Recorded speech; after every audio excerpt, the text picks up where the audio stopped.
Good morning. This is John from the Springs Mennonite Church.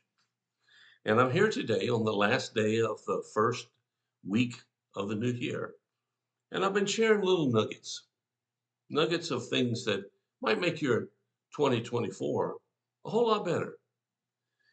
They're not New Year's resolutions. You can do them or not do them. But I think if we tried them, we might find out that our lives were certainly a whole lot better. So here's the last little nugget for the coming year. It's found in Isaiah chapter 40 and verses 29 and 31. Here's what it says. He, meaning the Lord, he gives power to the weak and strength to the powerless. And then it says, but those who trust in the Lord will find new strength. They will soar high on wings like eagles. They will run and not grow weary. They will walk and not faint. So let's think about this a minute. What's the nugget here? Well, the nugget is to allow God to be your strength. I, I can't give you a specific set of instructions for each thing that may or may not happen, but I give you the general principle. Allow God to be your strength. In other words, when you find yourself in difficulties in the year 2024, and I hope you don't. I mean, let's be honest. Being in difficulties is no fun. It's not a great experience. Maybe you learn for it. Maybe you just hurt from it. But nevertheless, most of us are going to find ourselves at some point during this coming year in a situation that we don't know what to do about. So what do?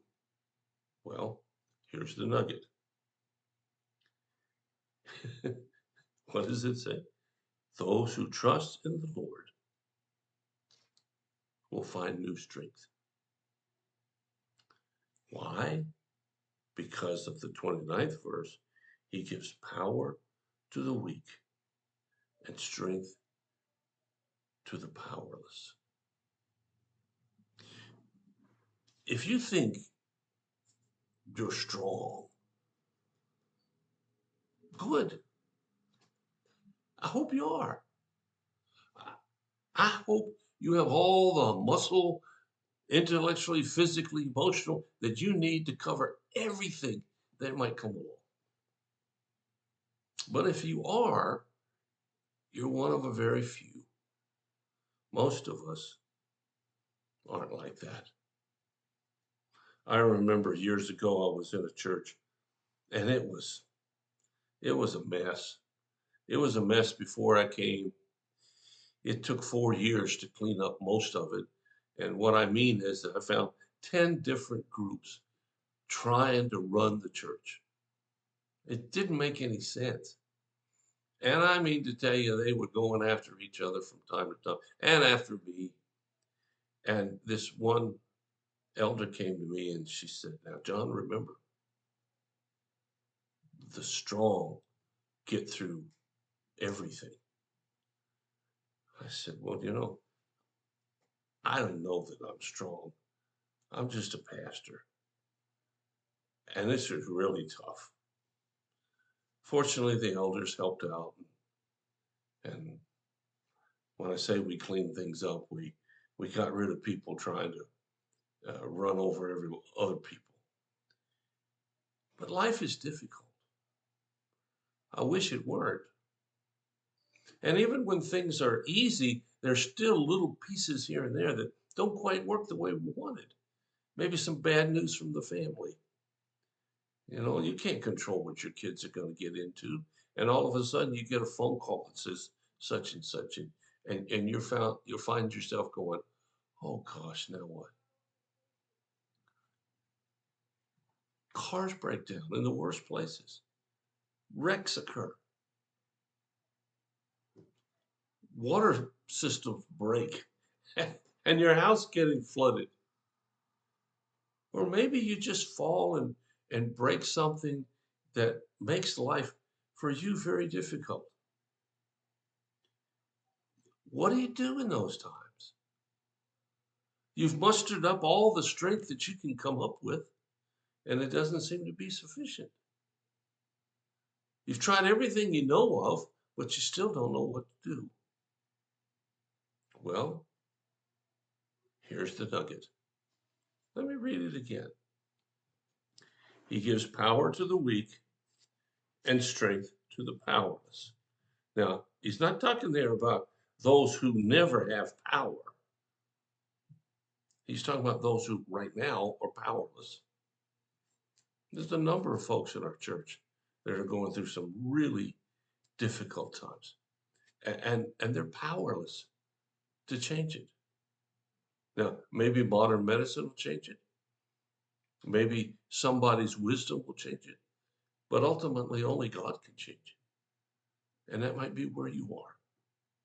And then he says, he will give new strength to those who trust in the Lord, and they will soar on wings like eagles. I don't know if you've ever seen eagles soaring in the sky. When I lived out west, there were a lot of golden eagles, not many bald eagles, but golden eagles. And you'd see them way up in the sky, and they never flapped their wings. They just effortlessly went from here to there, up and then down, and moved around. They soared on the strength of the wind, not their strength.